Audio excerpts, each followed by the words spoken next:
नमस्कार दोस्तों। आप देख रहे हैं हिस्ट्री ऑफ मैनकाइंड, जहां हम आपको ले चलेंगे एक अद्भुत सफर पर, ब्रह्मांड की शुरुआत से लेकर मानव सभ्यताओं की कहानियों तक।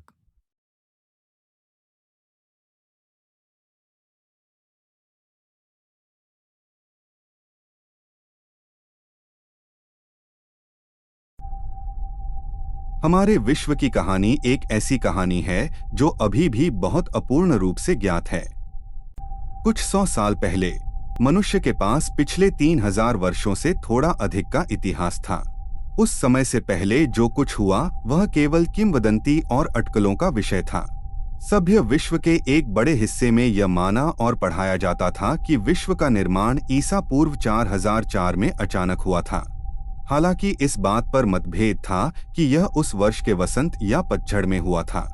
यह अत्यंत सटीक भ्रांति हिब्रू बाइबल की अत्यधिक शाब्दिक व्याख्या और उससे जुड़ी मनमानी धार्मिक मान्यताओं पर आधारित थी।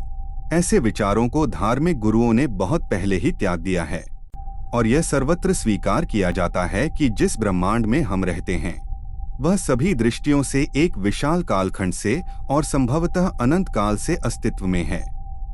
बेशक इन प्रतीतियों में धोखा हो सकता है, जैसे किसी कमरे के दोनों ओर एक दूसरे के सामने दर्पण लगाकर उसे अंतहीन दिखाया जा सकता है। लेकिन यह कि जिस ब्रह्मांड में हम रहते हैं वह केवल 6 या 7 हजार वर्षों से ही अस्तित्व में है, एक पूरी तरह से गलत धारणा मानी जा सकती है।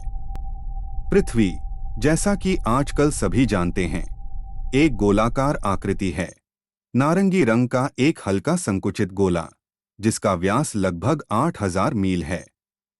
इसका गोलाकार आकार कम से कम कुछ बुद्धिमान लोगों को लगभग 2500 वर्षों से ज्ञात है, लेकिन उससे पहले इसे चपटा माना जाता था और आकाश, तारों और ग्रहों के साथ इसके संबंधों के बारे में कई तरह के विचार प्रचलित थे जो अब काल्पनिक लगते हैं।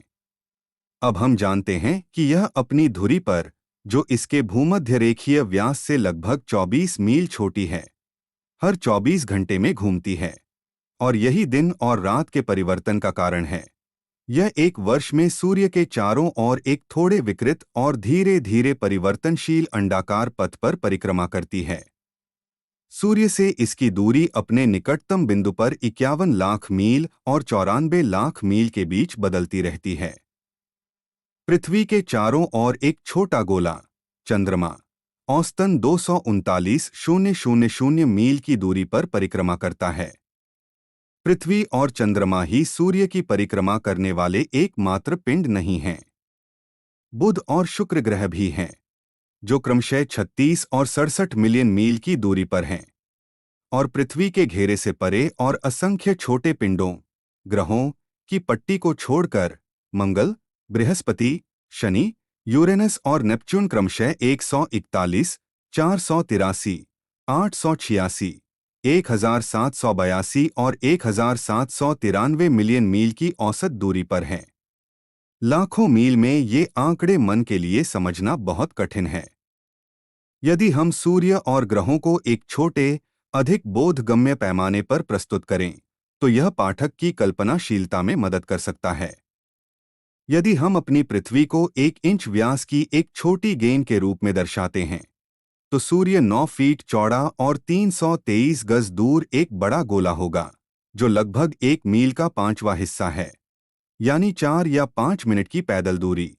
चंद्रमा पृथ्वी से 2.5 फुट की दूरी पर एक छोटे से मटर के दाने के बराबर होगा। पृथ्वी और सूर्य के बीच 2 आंतरिक ग्रह, बुध और शुक्र, सूर्य से क्रमशः 125 गज और 250 गज की दूरी पर होंगे। इन पिंडों के चारों ओर शून्यता होगी जब तक कि आप मंगल ग्रह पर न पहुंच जाएं, जो पृथ्वी से 175 फुट दूर है।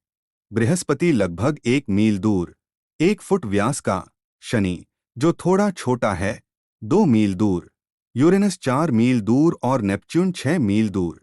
फिर हजारों मील तक छोटे छोटे कणों और क्षीण वाष्प के उड़ते हुए टुकड़ों के अलावा कुछ भी नहीं होगा। इस पैमाने पर पृथ्वी का सबसे निकटतम तारा 40,000 मील दूर होगा। ये आंकड़े शायद अंतरिक्ष के उस अपार शून्यता की कुछ धारणा देने के काम आएंगे जिसमें जीवन का नाटक चलता रहता है। यह हमारे ग्लोब के केंद्र से हमें अलग करने वाले 4000 मील के दायरे में 3 मील से ज्यादा नीचे तक नहीं पहुंच पाता और यह इसकी सतह से 1 मील से ज्यादा ऊपर तक नहीं पहुंच पाता।